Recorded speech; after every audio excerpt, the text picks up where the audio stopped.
Hello, everyone. On September the 23rd, there's going to be the fall equinox or autumnal equinox. And the London time is 2:03:31 in the morning, in the small hours, so quite early. And what will happen is that we are starting our dark journey throughout the year. There's going to be a half year when the sun is going to spend less and less time with us and darkness prevails.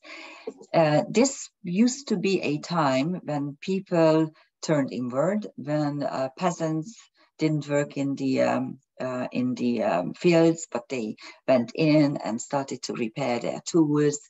But of course, now that it is starting, it's not yet the case. Today, on the 23rd, on that day, there will be an equal darkness and equal light.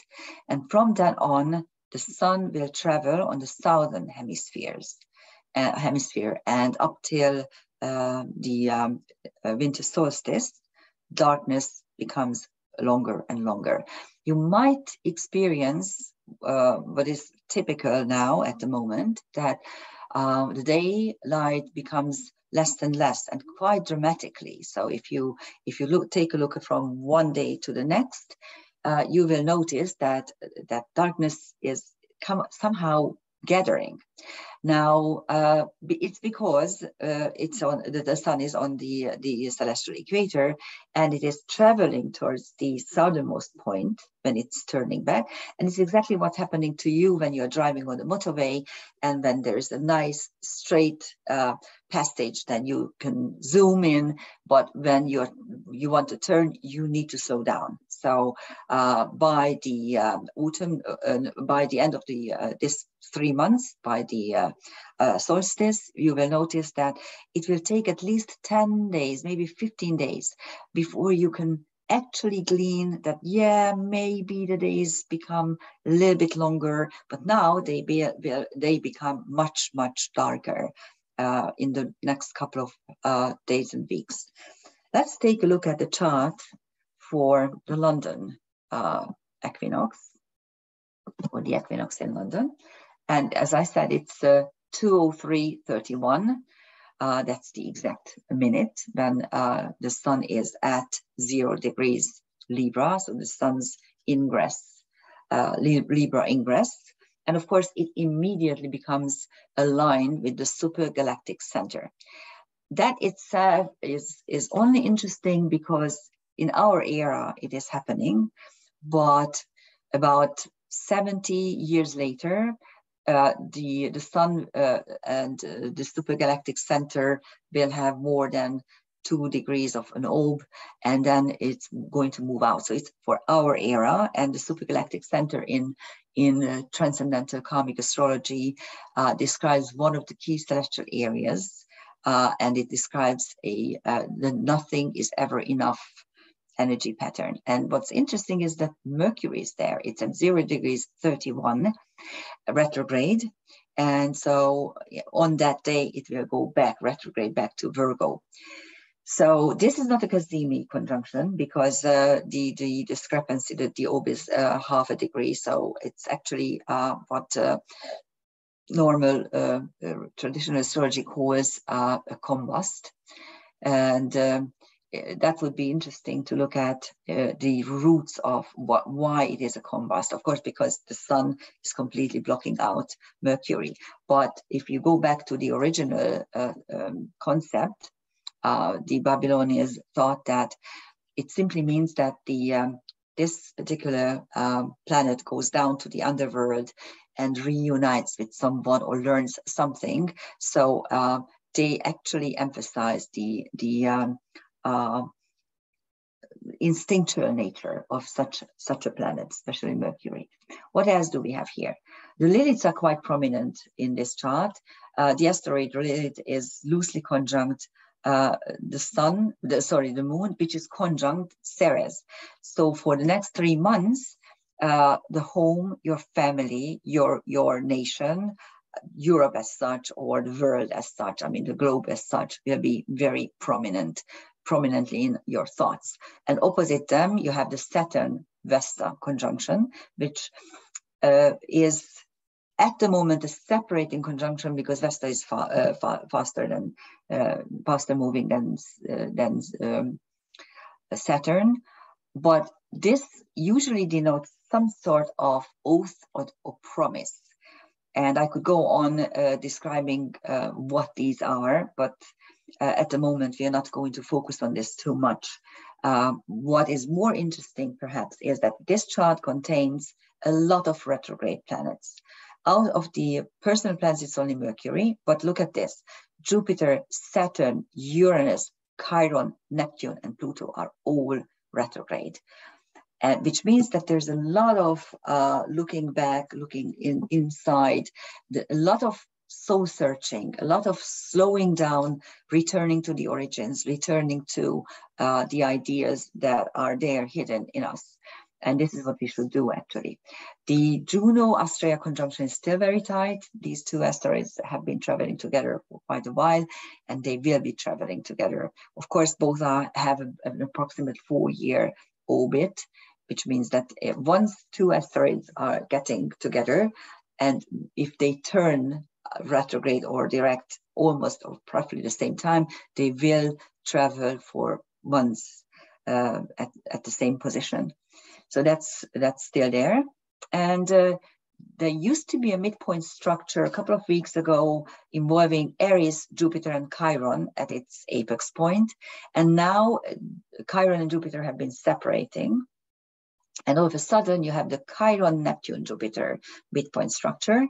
Chiron-Neptune is trying to heal karmic wounds through transcendence or through transcendental experiences. And Jupiter is at the apex. But also, Chiron-Neptune, if you have this in natally, or if you get this in the transit or any other forecasting technique, usually denotes what we call the Cinderella aspect. And it can mean that, yes, the knight in shining armor is going to visit you, or the prince and whatever. But as Jupiter is at the midpoint, Jupiter enlarges everything it touches. And unfortunately, it can enlarge war itself as the war can escalate during these 3 months as Jupiter is traveling in or transiting Aries, the sign of war. So that's it in a nutshell. And let's take a look at a complex planetary picture, which I did allow a slightly larger orb than usual because this is an important chart. Otherwise, I usually work with 2 degrees max and allowed here maybe even 3 degrees or something like that. The focal point, of course, is the Uranus-Saturn square. And it's not becoming exact, but it's very revealing that in this particular equinox chart, you have it in these 2 planets in very tight square. And Uranus, of course, is disrupting everything that Saturn wants to keep. And yes, our life here in Europe is completely disrupted. So is in the United States. For a while, I thought that the main disruption, the main breaking up of society will become prominent in the United States. First of all, because the Americans are freedom fighters, and also because they know better than the Europeans. The Europeans are the frog that has been cooked for a while, and of course mainstream media is helping us to completely smokescreen what is going on. But no, with the Ukrainian war, all of a sudden we have this in our backyard. And of course, the European Commission is not dealing with real people's lives and real people's problems. We are dealing with a remote country's problems, and I don't really understand why. Of course, I understand this is I'm just being sarcastic, because to my mind, the Ukraine is not a proper country. It doesn't even have a border.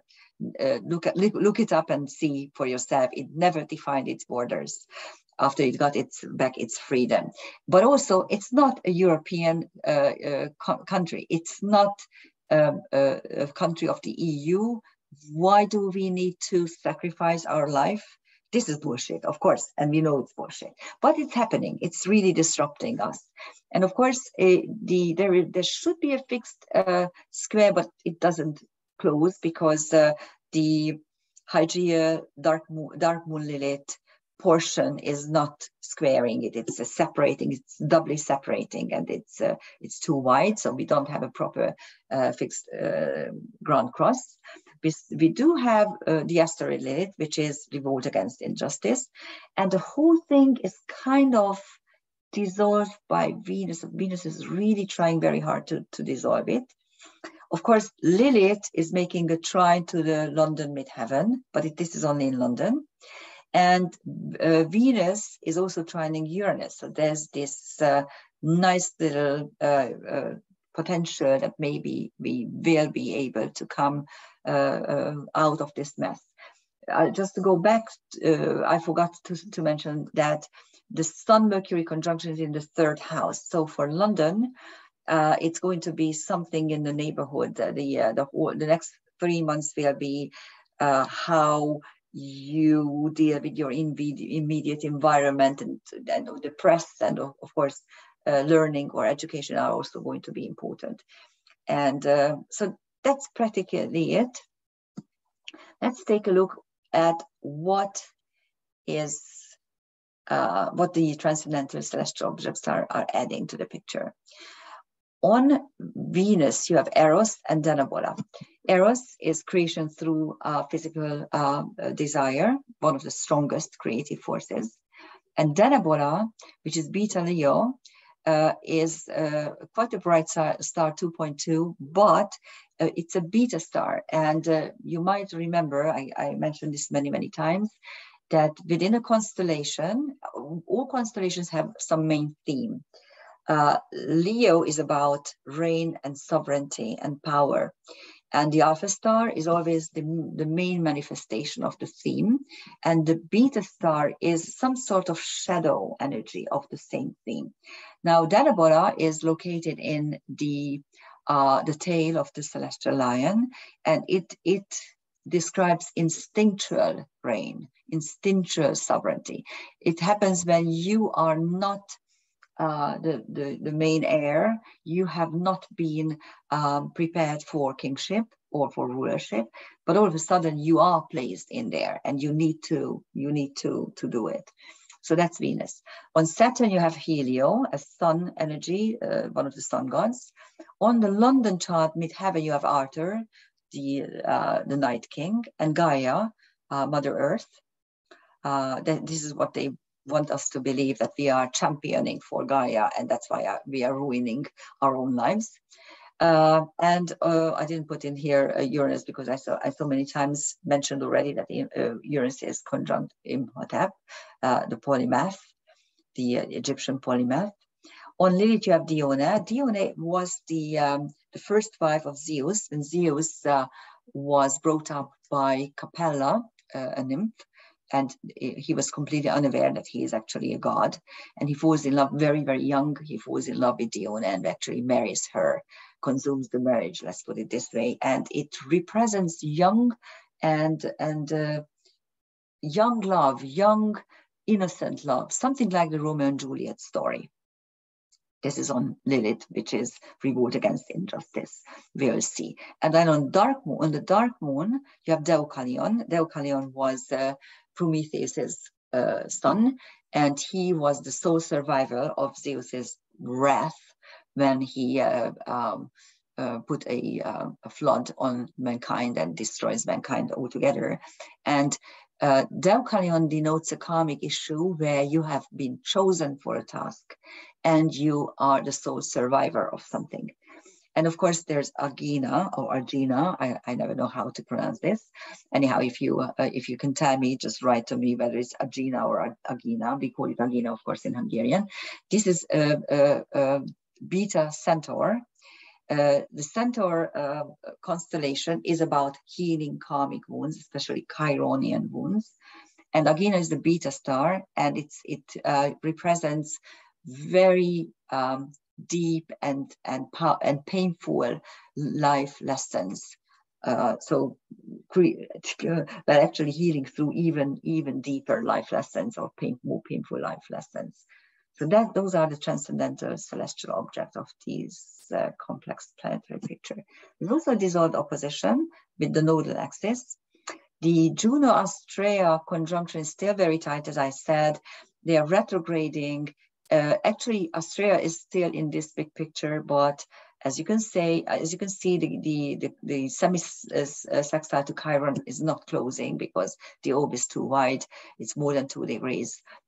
So here the angel wing cannot form, but it's still a dissolved opposition. It's doubly dissolved because Chiron karmic wounds and the Juno Astrea, the karma breaking in alliances or in partnerships is dissolving actually the dilemma of karma, south node, and destiny, north node. And then here are the transcendental celestial objects. Albion and Almach are on the north node. Almach, of course, is, and also Menkar, sorry. And Almach is the gamma star of Andromeda. It represents a young, innocent woman, a virgin. Menkar is one of the stars that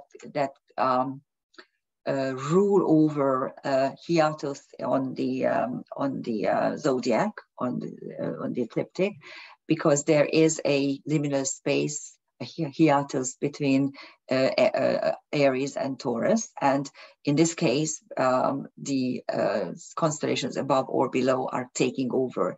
And Cetus is taking over with Menkar, and usually denotes ideas or energy patterns emerging from the subconscious, getting inside, getting to know something instinctually. And then the south node has Hungary.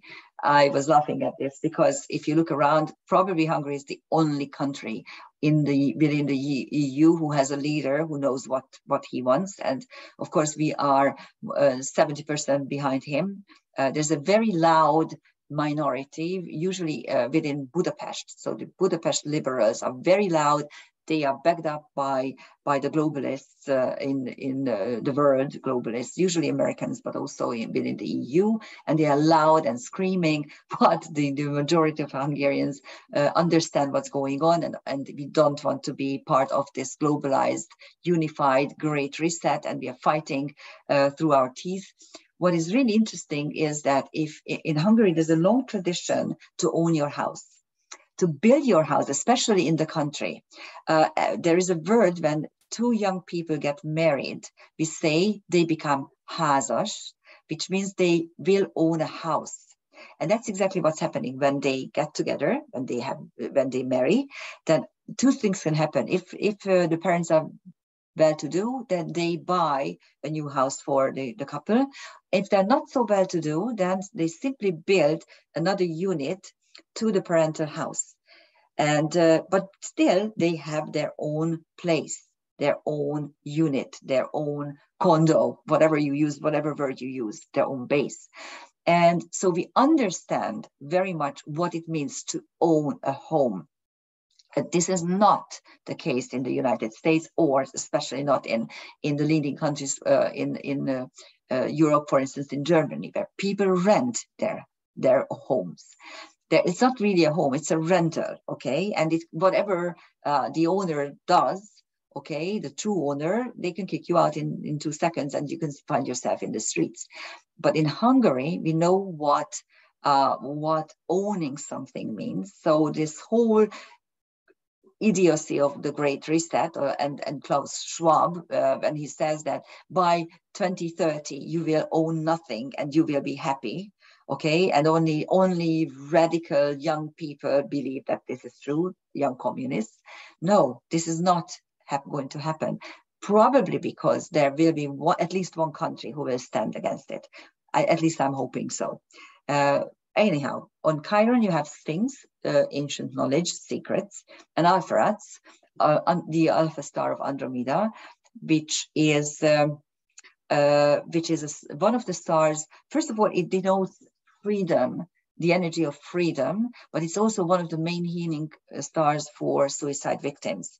And actually, when we compare it to the other one, Sheat, which is at 29 degree Pisces, that's the main healing word. When there's a fresh suicide, the soul is usually taken there. And later on, Alpheus is another conditioning place where you learn to be free. So that's on Chiron, really very powerful healing. And on Austria, you have Nessus. And of course, Nessus is the centaur that is linked to black magic. Semen and blood are the two most powerful substances for magic. And it is mingled with a deadly poison, because when Nessus wants to rape Deianira, the wife of Hercules. Hercules simply shoots an arrow and kills Nessus. And as he is dying, he can still convince Deianira that his blood and semen, the mixture of his blood and semen, is a potent elixir for keeping the love of Hercules. And of course, Deianira, who was just being raped, believes this. Classic Stockholm syndrome. And when Hercules goes to a meeting with the other heroes, she makes a homespun some sort of garment and puts it in there. And when Hercules puts it on, the sun's rays are it catches fire from the sun's rays and he's burning. But of course, he's not burning to death, because he's a demigod, he's half god.